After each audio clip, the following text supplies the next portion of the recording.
Señoras y señores, autoriza el juez. En marcha el deporte que apasiona a todos, el fútbol. Buena marca de Paniagua. Abajo recupera la pelota.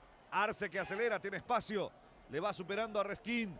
Arce que ya mira hacia el corazón del área mayor. Centro que viene Alcaraz que procura, define por bajo. Gol. ¡Gol!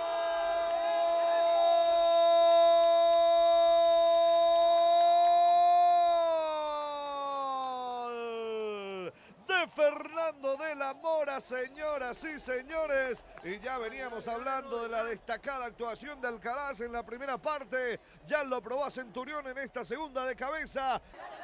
Va peleando. Otra vez para dominar la pelota Rubio Ñu. Espínola. Toca para Chávez. Este que aguanta, quiere girar.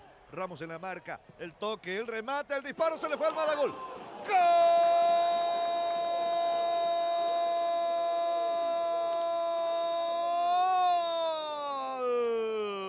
De Rubio Ñu, señoras y señores. El remate de Agustín Morel, violento, rasante. Se le fue al portero Almada que se lamenta. 1-1. El gol para Rubio Ñu Morel.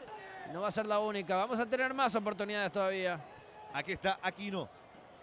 Va la carga ahora, señores, para Rubio Ñu. Oviedo que se mete con mucha determinación y panorama. Ahí está Oviedo que define. ¡Golazo! ¡Gol!